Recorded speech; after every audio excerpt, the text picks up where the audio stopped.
Hey guys, it's about beer 30. Let's take a walk into the kitchen and see what's in the fridge today.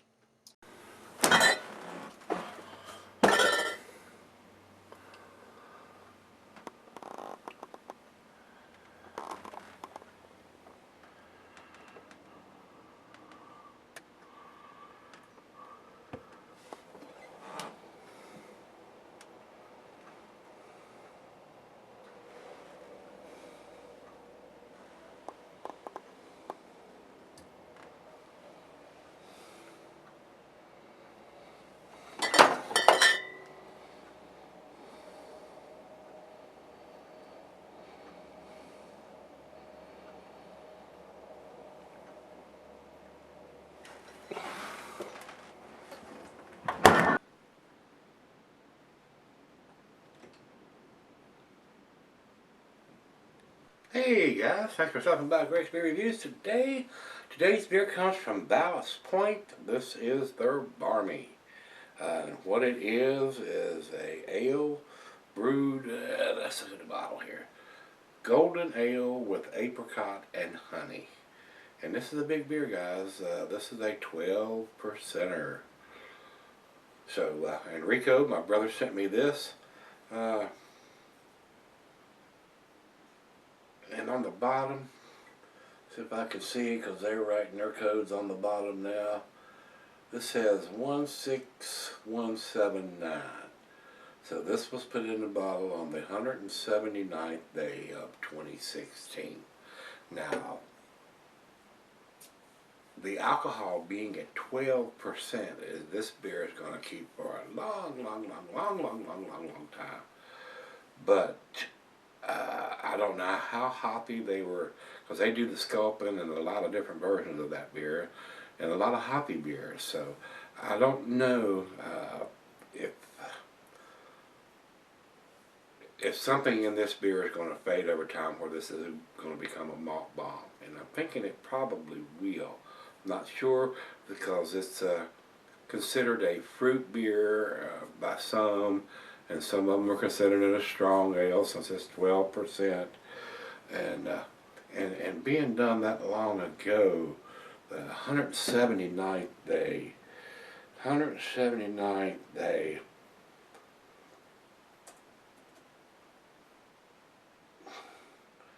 let's see what it tells me. 179th day of 2016 is June the 27th. So this beer is, today's the 31st of January 2017. So that's July, August, September, October, November, December, January. This beer is 7 months old. So we shall see. We shall see. And I'm just going to be straight up. If it's delicious, I'm going to tell you it's delicious. But if it's not, I'm going to tell you that too. So let's see what it brings to the table here, guys. Let's get on with this. IBUs, it says here on the rate beer, is 23. And the commercial description says made with only 6 ingredients: malted 2-row barley, Palisade hops, orange blossom honey, White Labs California ale yeast, apricots, and San Diego carbon filtered tap water. Low bitterness is a balanced by tart apricots with a sweet but not cloying finish. Barmy ale can be aged up to 8 years with a strong honey wine character emerging if cellared. Be careful not to be the barmiest of them all. So they're saying up to 8 years. That's a long time. That's a long time. That's all we need to talk about. So let's see what we got going on in this. I'm not sure, but this may be the strongest Ballast Point beer that I remember having. And he did tell me Ballast Point Barmy, 12% golden ale with apricots and honey, no date. See a timestamp underneath the bottle and a bunch of numbers. And I just deciphered that for you guys. He says it's sold in 6-packs. Very unusual for a 12% beer to be sold in 6-packs. And it has a sticker on top of it of $3.25. which is not too bad, I guess. If you're only buying one and it's a 12%er, that's like 2 beers in the same bottle. So let's get it into the glass, and while I do that, I'll tell you the food pairings. The cheeses are nutty, Asiago, Colby, Parmesan, and glass bar, the pint, Becker, Nonic, tumbler, snifter, mug, or Sidea. And it says here, can be sold for long periods, and that's what they just said there. 8 years, as a matter of fact. So, I didn't pour too much of a head, and it is a very nice amber color. Got a little bit of a chill haze on the big bulb part here. I can see light though, but I can't see the bulb or anything. So, let's get the nose to it, see what we got going on.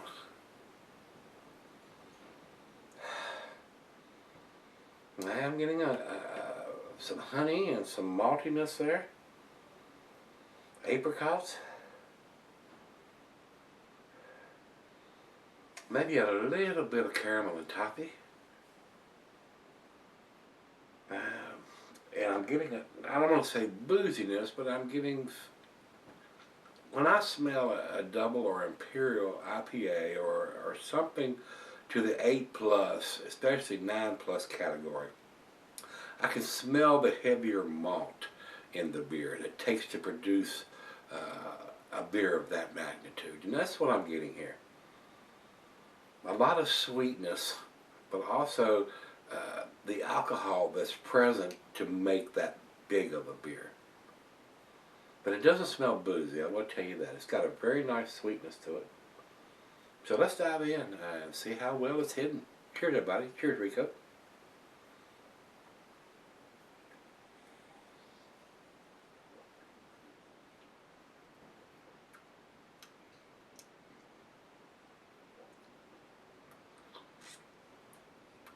I am impressed about how well the alcohol is hidden in this for a 12%er. And I've had 8%ers that were boozier than this.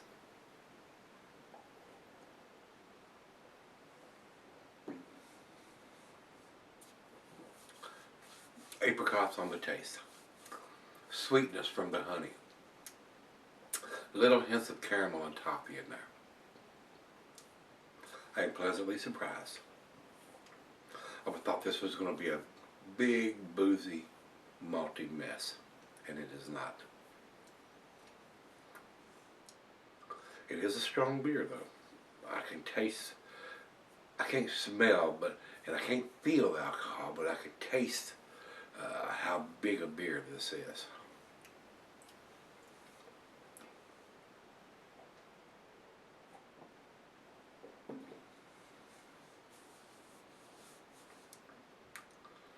Wow.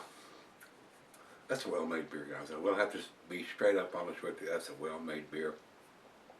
And a lot of people could get in serious trouble if you're drinking this out in a bar or a brew pub or whatever. Because you would think this is, oh man, I'm tasting a little bit of alcohol. What is it, 7.5%, 8%? No, it's 12.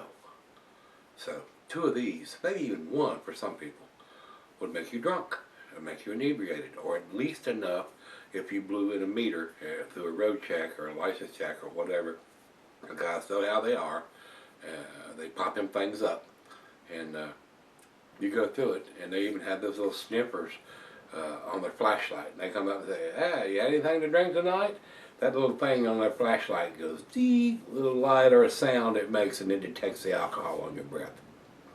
And then that's next thing you know, you're out of the car doing one of these numbers and blowing in a meter and all that kind of stuff. So just be careful if you're going to drink a beer of this magnitude.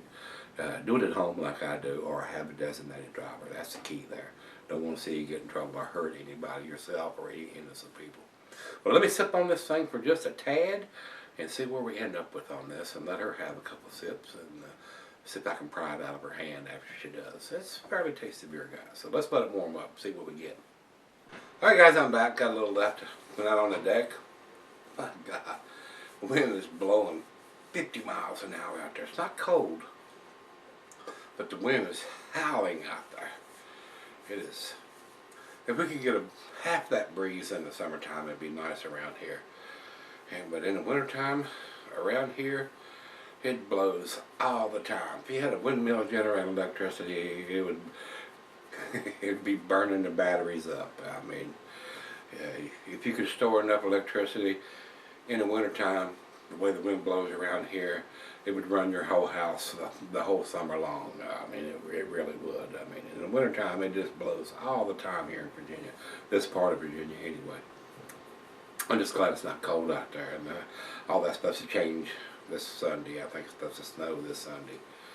I hope we don't get a bunch. I hate that shit. I do. I hate it. There's the times when I said, man, I wish I'd have moved to Florida. But we didn't, so deal with it. Guys, to me, this beer is very, very tasty. And for a beer that's 7 months old already, even though it's a 12%er, I mean, all the taste seems to be there. A very nice presence of apricots and honey on this beer. Alcohol is super well hidden for a 12%er. Very well done. 2 thumbs up to those guys for this. It's a very tasty beer. And if nothing has faded in 8 months or 7 months, this beer is probably going to be tasty several years down the road. They're saying 8 years that it's going to sell her. So, very nice. If it's going to sell her 8 years, to me, it's probably going to sell her 15 or 20. And being at 12%, it's not going to go bad. It's still going to be drinkable in 20 years from now than it is now. But it just blows me away sometimes that these haven't turned into a malt bomb already. So, I enjoyed this. This is very, very tasty. And like I tell you guys all the time, I'm just trying to be as honest as I can. And if I don't like it, I'm going to tell you I don't like it. Whether I bought it or somebody sent it to me, whatever the case may be, I just try to be as honest as I can. And this is damn tasty. It is very, very well made. Rico, thanks again, my brother. And if you can read these date codes from Ballast Point, the first 2 digits are the year. The next 3 digits are the day of that year. So it's a bottled on date. I'd much rather see a month, day, and a year in that format, like we normally see. But as long as you know how to read that code, you can tell how old the beer is. They're not putting a Best By or Enjoy By or Use By or none of that horse shit on there. So we have to give them a thumbs up for that right now. But I enjoyed this beer, and I tell you this all the time, guys, I may go against the grain on this one because I think it's a very well-made beer. So let's do the final chug on this one. Very nice lacing is left on the glass. Very impressive. If you didn't know you were drinking a 12% beer, you wouldn't know you were drinking a 12% beer.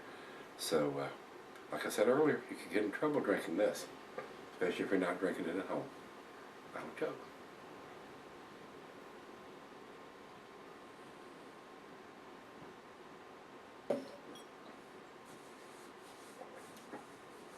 Very nice sweetness to this beer.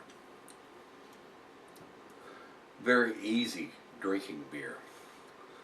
And if you're a macro drinker and you jumped over to this, the alcohol is probably going to blow you away. But there's nothing there that's going to blow your palate out of your mouth other than the alcohol. It's not super hoppy. It's not super bitter. Very easy drinking. Nice apricot and honey presence to this beer. Very nice. Guys, to me, I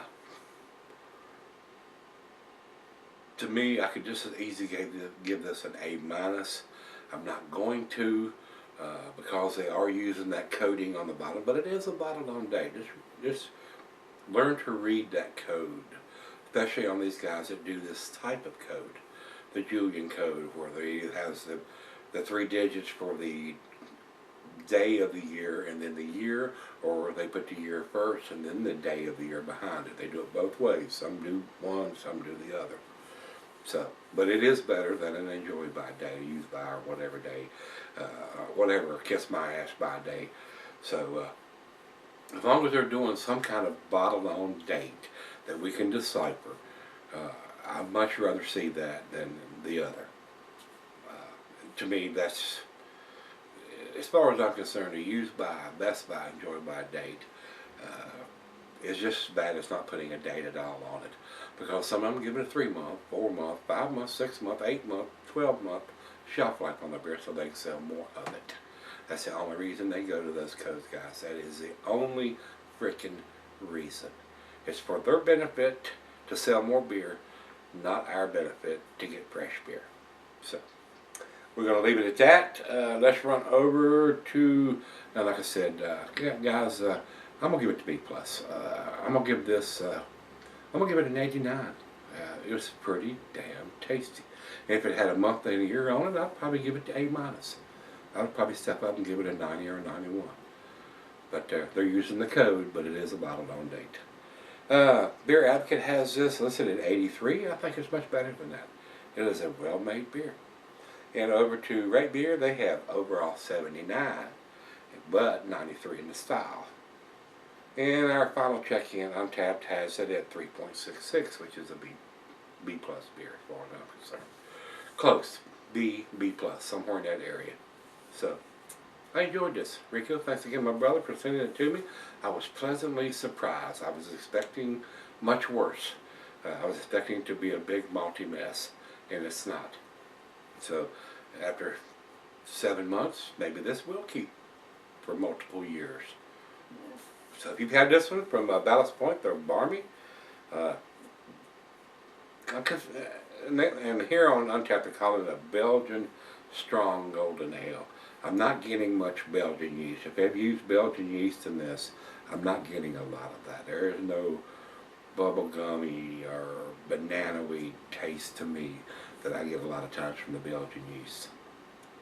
To me, I would consider this an American Strong Golden Ale. And I don't know what hops they've used on this, but they seem to have held up. I'm not getting a big citrusy, piney, grapefruity, pineapple-y taste or a lot of tropical fruits, but I am getting the honey, and I am getting some lighter fruit, apricots, apples, pears, something like that.